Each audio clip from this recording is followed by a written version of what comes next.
Hello friends, आप सभी का हमारे यूट्यूब चैनल में स्वागत है। आज हम आपके लिए लेकर आए हैं एमएड थर्ड सेमेस्टर का एक क्वेश्चन। और आज का हमारा क्वेश्चन है, मध्यमान विचलन और मानक विचलन में अंतर स्पष्ट कीजिए। कि मध्यमान विचलन क्या है और मानक विचलन में क्या अंतर है, स्पष्ट कीजिए। तो इसका आंसर है हमारा मध्यमान विचलन और मानक विचलन में अंतर। ये हमारा अनुसंधान की रूपरेखा, सांख्यिकी तथा प्रतिवेदन लेखन का पेपर का एक क्वेश्चन है, यानी research design statist and report writing. और हमारा क्वेश्चन मध्यमान विचलन और मानक विचलन में अंतर। मध्यमान विचलन और मानक विचलन में अंतर। मध्यमान विचलन क्या है? चतुर्थांश विचलन संपूर्ण समूह की सजातीयता को स्पष्ट नहीं करता, क्योंकि यह मध्य के 50% प्राप्तांकों के वितरण की सजातीयता की जानकारी देता है। अतः संपूर्ण समूह की सजातीयता को स्पष्ट नहीं करता है, इसलिए मध्यमान विचलन का प्रयोग किया जाता है, क्योंकि इसकी गणना में सभी प्राप्तांकों को महत्व दिया जाता है।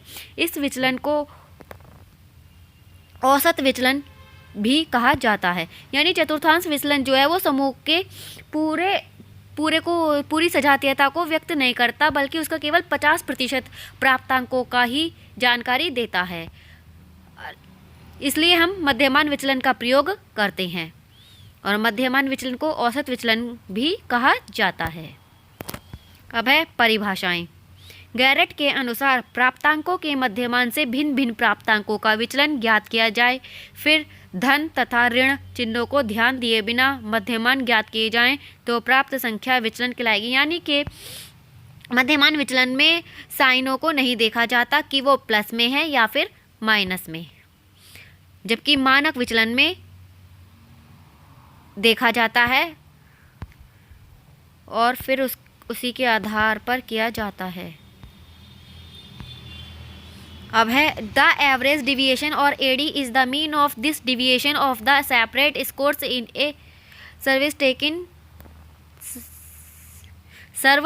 From their mean in averaging deviation to find AD. No account is taken of sign and deviation whether plus or minus are treated as positive. दोनों को ही पॉजिटिव माना जाता है, चाहे वो प्लस हो चाहे माइनस हो, वो मान दोनों को ही प्लस माना जाता है। इसमें चिन्ह को महत्व नहीं दिया जाता। गिलफोर्ड के अनुसार मध्यमान विचलन मध्यमान से भिन्न भिन्न प्राप्तांकों के विचलनों का मध्यमान, जबकि धन तथा ऋण चिन्हों को ध्यान में रखा गया हो।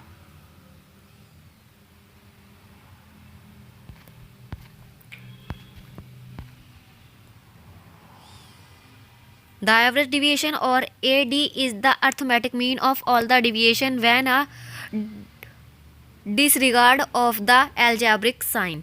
मध्यमान विचलन का सूत्र है summation mod x minus m upon n equal to summation d upon n, जहाँ summation mod x minus m चिन्ह रहित प्राप्तांकों की मध्यमान से विचलनों का योग है और n कुल आंकड़ों की संख्या है। चूंकि मध्यमान से प्राप्तांकों के विचलनों का योग सदैव शून्य होता है, इसलिए चिन्ह रहित योग किया जाता है। मध्यमान विचलन से वितरण की संपूर्ण आंतरिक भिन्नता का बोध होता है, यानी विचलनों का योग सदैव शून्य रखा जाता है, इसलिए इसमें चिन्ह रहित का प्रयोग किया जाता है।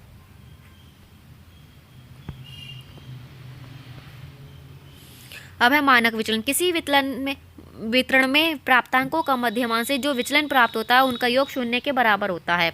अतः मध्यमान विचलन ज्ञात करने के लिए निरपेक्ष विचलन अर्थात धन ऋण चिन्हों को बुलाकर विचलनों में धन ऋण चिन्हों को ध्यान दिए बिना जोड़ना अस्वाभाविक है। इसलिए सांख्यिकी में इस दोष को दूर करने के लिए मध्यमान से प्राप्त विचलनों का वर्ग कर दिया जाता है, जिससे धन ऋण चिन्हों की समस्या समाप्त हो जाती है।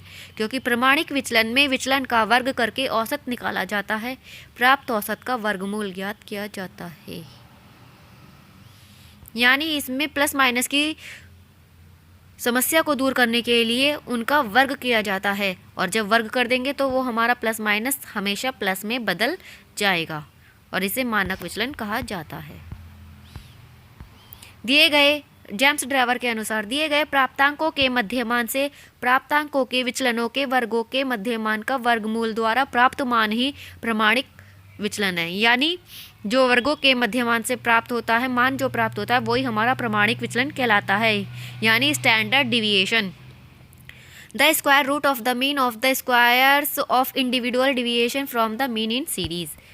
अब है इसे सिग्मा से प्रकट किया जाता है, इसे ग्रीक अक्षर सिग्मा से प्रकट किया जाता है। प्रमाणिक विचलन का सूत्र है summation under root summation D square upon N, जहाँ डी बराबर एक्स माइनस एम।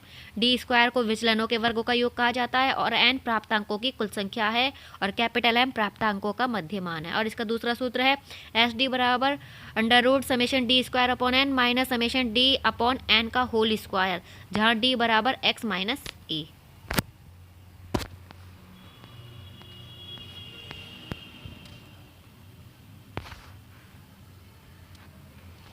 सो फ्रेंड, ये थी आज की हमारी वीडियो। अगर अच्छी लगी हो तो लाइक, शेयर एंड सब्सक्राइब।